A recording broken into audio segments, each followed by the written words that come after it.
Sounds like a good change. Good morning, ladies and gentlemen. Good morning. It is February 19th, 2026. My name is Mike Kelly, and I'm the Chair of the Board of County Commissioners for Johnson County, Kansas. Welcome to today's meeting of the board. We're going to start today by asking the clerk to please call the roll. Commissioner Fast. Aye. Commissioner Myers. Myers, aye. Commissioner Brewer. Brewer here. Commissioner Hanslick. Hanslick here. Commissioner Ashcraft. Here. Commissioner Allenbrand. Allenbrand, aye. Chairman Kelly. Aye. All are present, and therefore we have a duly constituted meeting. Would those of you who are able, please stand and join me for the Pledge of Allegiance.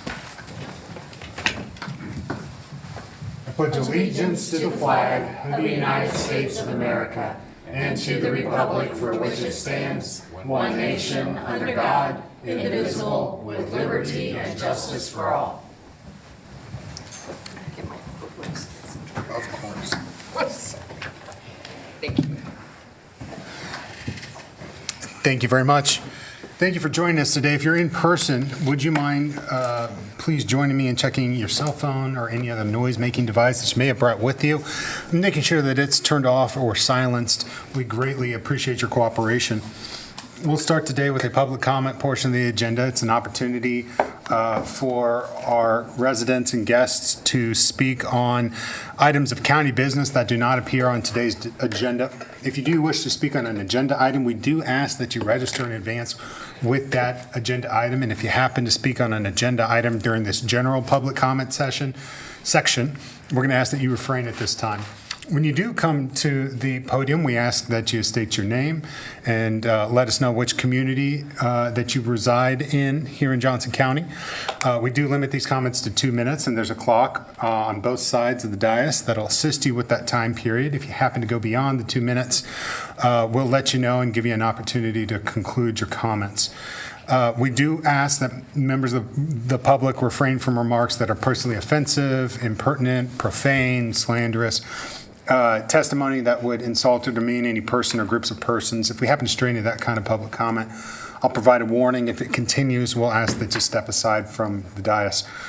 We do accept these public comments virtually, though no one has registered virtually today, so we're going to start with our in-person commenters in the order that they registered, starting with Brian Perkins.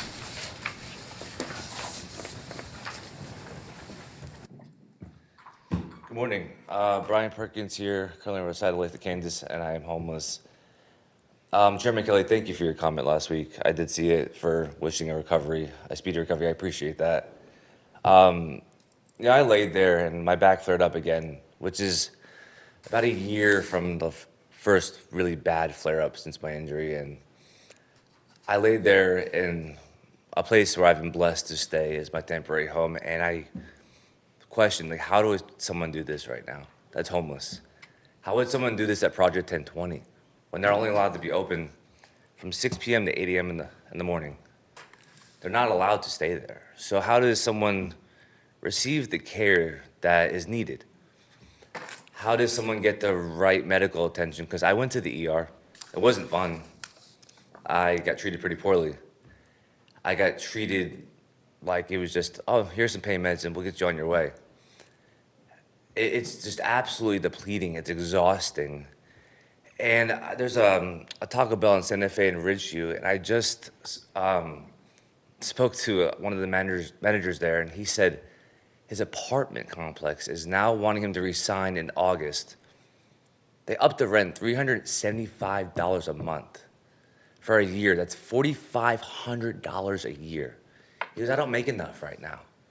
I have a 2-bedroom apartment. I have a kid and a girlfriend. I can't afford that. I'm not making enough money. Where am I supposed to go? How am I supposed to do this? And I just read it this morning on Johnson County Post that Starfish has to move because they're seeing an influx of people. They've been there 9 months, guys. 9 months, and that's why they moved originally. And they're still moving again because they're seeing an influx of people. It's tremendous. So I just really hope that we see this as each person's unique individual story moving forward. Thank you. Thank you, Mr. Perkins. Next, we'll have Ben Hobart.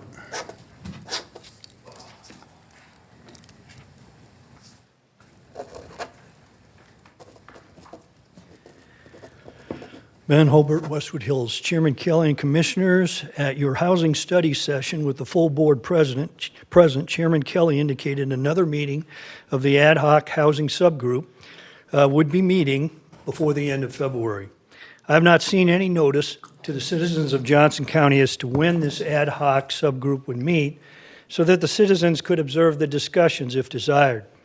As I indicated last week, Mr. Norris advised me that these subgroup meetings would be public meetings. Accordingly, it is important that the citizens receive adequate, timely notice such that they can attend. Please advise as the time and place of the next meeting so that there can be transparency of the ad hoc housing subgroup's deliberations. I am concerned that without such openness, government by cronyism may occur, as we witnessed previously with the letter of intent entered into with a third party regarding these potential real estate matters. In other words, there should not be a presentation of a fait accompli to the full board regarding any possible actions by Johnson County. Please advise Johnson County citizens of the next ad hoc real estate subgroups meeting, time and place, with ample time between the timing of such notice and the time and place for the next such meeting.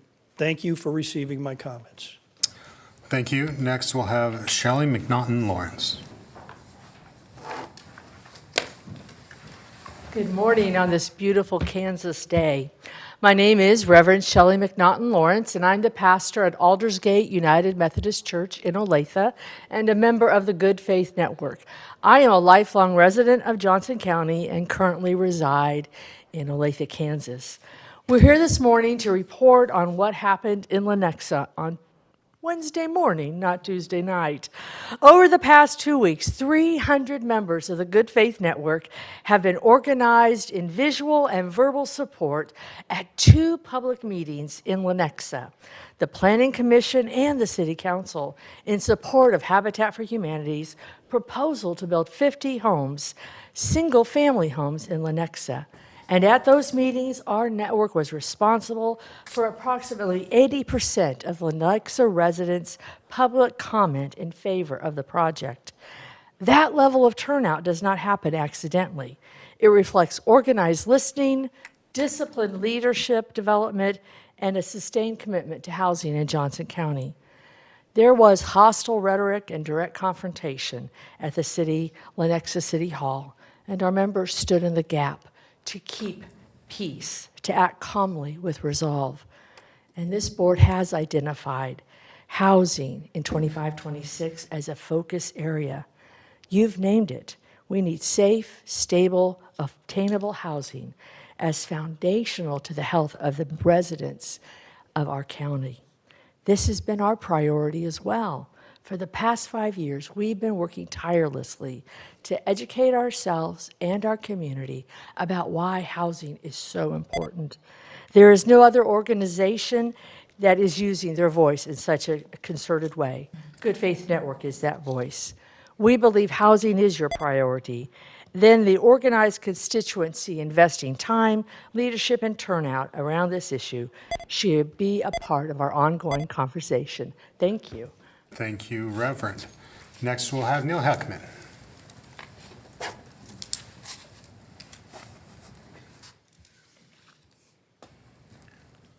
Good morning. My name is Neil Heckman. I live in Olathe, and I serve on the Housing Justice Steering Committee of the Good Faith Network. Let's reflect on what happened in Lenexa this week. Tuesday's meeting stretched more than 7 hours into Wednesday morning. More than 90 speakers addressed the council. The atmosphere was tense. Our members wore red in support of housing, and at times the rhetoric directed toward them was hostile. And in that environment, Lenexa's elected officials chose leadership. By a 7-2 vote, they approved the steps necessary for 50 Habitat homes to move forward. Mayor Julie Sayers said, "Our choice tonight is to be leaders and decide whether we're here to solve problems or not."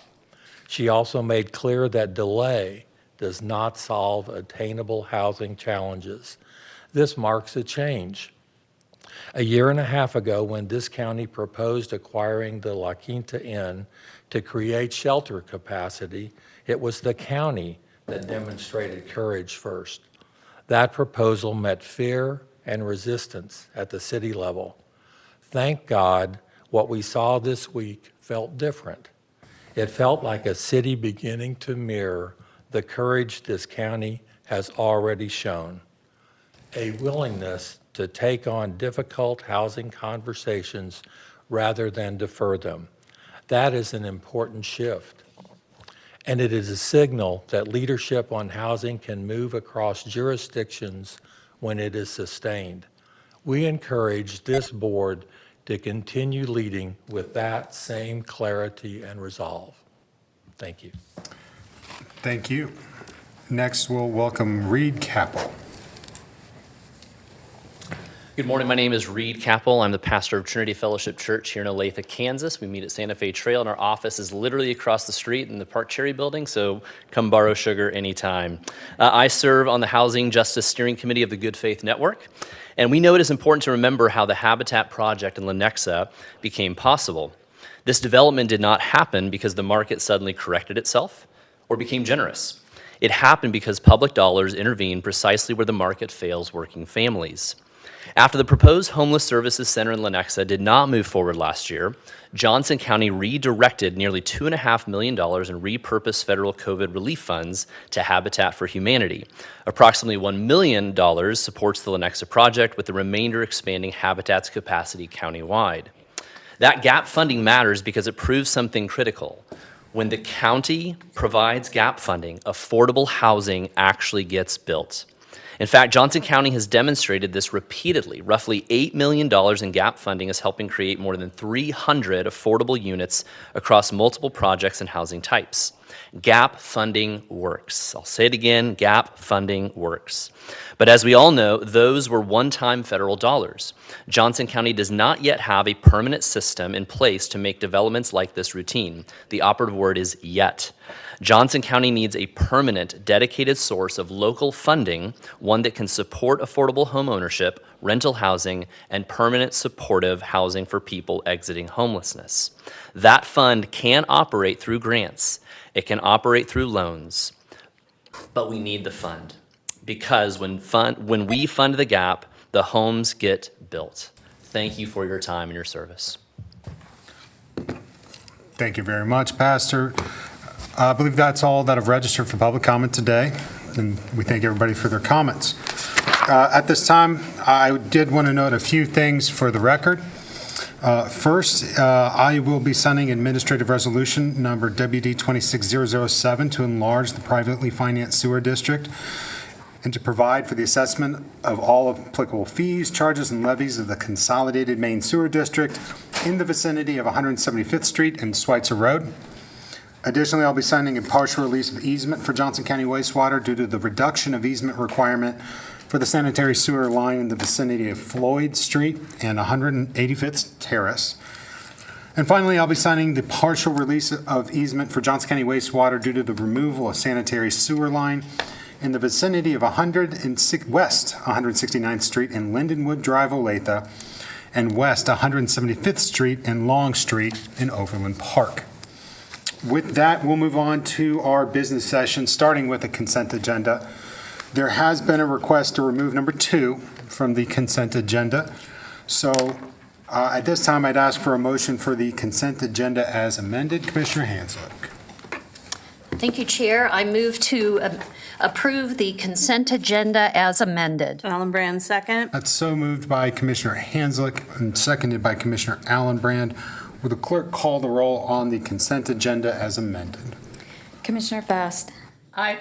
Commissioner Myers. Myers, aye. Commissioner Brewer. Brewer, aye. Commissioner Hanslick.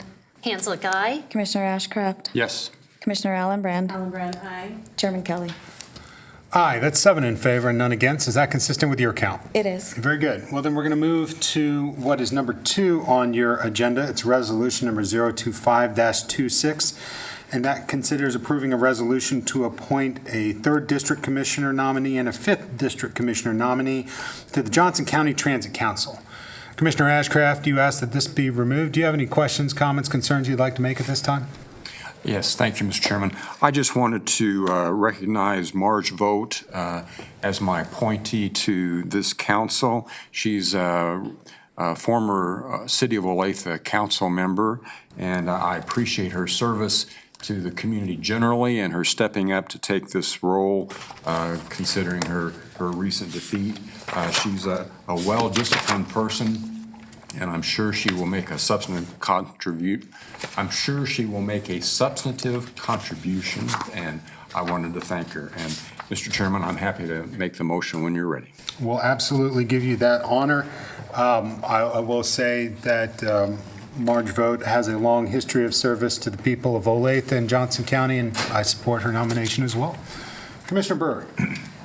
Well, since Commissioner Ashcraft has afforded us this opportunity to do a little bit of a comment on the consent agenda item number 2, I too would like to just share my excited anticipation of having Jason Gillum join the Johnson County Transit Council as the District 3 nomination or appointment. He is the Director of Business Operations with Blue Valley School District, and as such, under his portfolio of responsibility is school transportation, including the school bus transportation system for Blue Valley School District.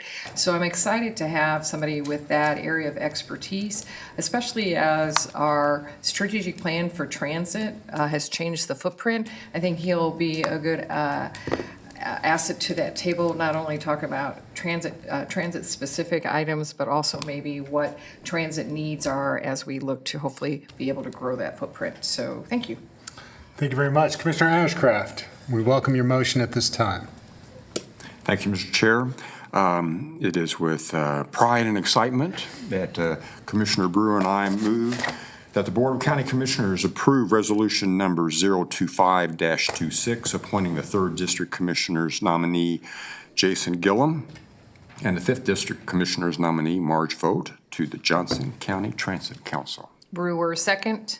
So moved by Commissioner Ashcraft and seconded by Commissioner Brewer. Seeing no further requests for comments at this time, I'd ask the clerk to go ahead and call the roll. Commissioner Fast. Aye. Commissioner Myers. Myers, aye. Commissioner Brewer. Brewer, aye. Commissioner Hanslick, aye.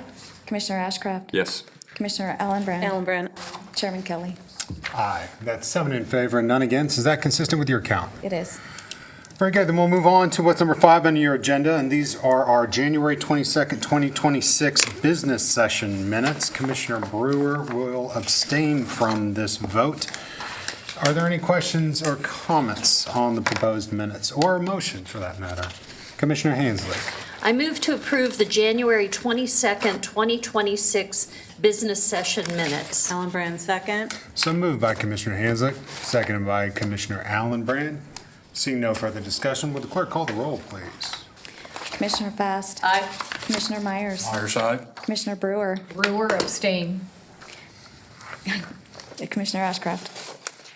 Yes. Oh, Commissioner Hanslick, excuse me. Hanslick, aye. And Commissioner Allenbrand. Allenbrand, aye. Chairman Kelly. Aye. Everyone's got a chance to vote or abstain? Very good. I have 6 in favor, none against, and 1 abstention. Is that correct? Thank you very much. All right. That's the last item on our action agenda today. During these, what we consider more administrative meetings, we don't traditionally have commissioner comments, though I did want to open up an opportunity if any commissioner wanted a moment of personal privilege at this time for them to request one. I'm not seeing any. I will note one. I appreciated the public comment this morning regarding our ad hoc housing group. I will note for the record that while I wanted a meeting in February, schedules didn't quite allow it, though there is a posted meeting for March 12th in the lower level room to host that meeting, and I hope everybody who's willing and wants to attend can do so, and you can find information about that on our website. Commissioner Hanslick. Thank you. I appreciate the comments this morning also about the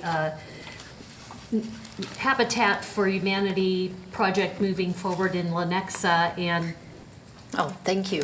I don't know that it was specifically mentioned, but I'm very proud that that project is able to move ahead in large part because of the funding that this board approved to Habitat for Humanity to help purchase that property. And I look forward to seeing their success in the future. Thank you very much.